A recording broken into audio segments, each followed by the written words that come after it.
আজকে এই ভিডিওতে আমি আপনাদেরকে যেটা শেয়ার করবো সেটা হচ্ছে আপনি কোন দেশে থাকলে সব থেকে দ্রুত পার্মানেন্ট রেসিডেন্সিয়াল কার্ডের জন্য অ্যাপ্লাই করতে পারবেন। তো আমাদের অনেকের মধ্যে অনেক সমস্যা হচ্ছে যে যারা মিডল ইস্টে থাকে তারা দেখা যাচ্ছে বছরের পর বছর থাকার পরও পার্মানেন্ট রেসিডেন্সিয়াল কার্ডের জন্য অ্যাপ্লাই করতে পারে না।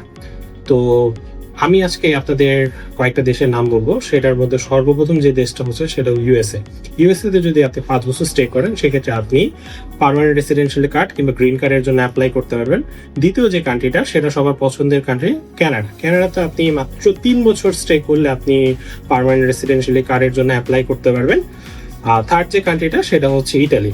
ইটালির ক্ষেত্রে অবশ্য আপনাকে একটু বেশি স্টে করতে হবে। 10 বছর আপনাকে স্টে করার পর আপনি রেসিডেন্সিয়াল কার্ডের জন্য অ্যাপ্লাই করতে পারবেন। সেম আপনাকে স্পেনের ক্ষেত্রেও 10 বছর আপনাকে স্টে করতে হবে, তারপরে যে আপনি পার্মানেন্ট রেসিডেন্সিয়াল কার্ডের জন্য অ্যাপ্লাই করতে পারবেন। তবে লিস্টের সব থেকে বেশি যে দেশটা আপনাকে বেশি স্টে করতে হবে সেটা হচ্ছে ইন্ডিয়া। ইন্ডিয়াতে 12 বছর স্টে করতে হবে। পাকিস্তানের ক্ষেত্রে মাত্র 5 বছর স্টে করলে হবে। বাংলাদেশের ক্ষেত্রে 5 বছর স্টে করলে আপনি পারবেন। তারপর হচ্ছে যে কান্ট্রিটা সেটা একটু কম, সেটা হচ্ছে অস্ট্রেলিয়া। অস্ট্রেলিয়াতে যদি আপনি মাত্র 4 বছর স্টে করেন তাহলে আপনি পার্মানেন্ট রেসিডেন্সিয়াল কার্ডের জন্য অ্যাপ্লাই করতে পারবেন। জার্মানির ক্ষেত্রে আপনি 5 বছর স্টে করলে আপনি পার্মানেন্ট রেসিডেন্সিয়াল কার্ডের জন্য অ্যাপ্লাই করতে পারবেন। এবং নিউজিল্যান্ডের জন্য আপনি যদি 5 বছর স্টে করেন সেক্ষেত্রে আপনি পার্মানেন্ট রেসিডেন্সিয়াল কার্ডের জন্য অ্যাপ্লাই করতে পারবেন। তো লিস্টে সব থেকে কম যে দেশে আপনি যদি স্টে করেন সেখানে আপনি সবথেকে দ্রুত সময়ের মধ্যে পার্মানেন্ট রেসিডেন্সিয়াল কার্ডের জন্য অ্যাপ্লাই করতে পারবেন সেই দেশটার নাম হলো কানাডা।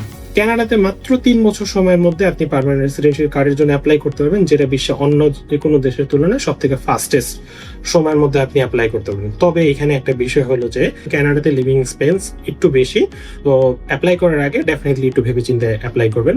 আপনার যদি ফাইন্যান্সিয়াল কন্ডিশন ভালো থাকে তাহলে কানাডাকে চুজ করুন, এছাড়া আসলে অন্য যে কোনো কান্ট্রিকে আপনি চুজ করতে পারেন। তো এই ছিল আজকের ভিডিওতে। ইনশাআল্লাহ দেখা হবে নতুন অন্য কোনো ভিডিওতে।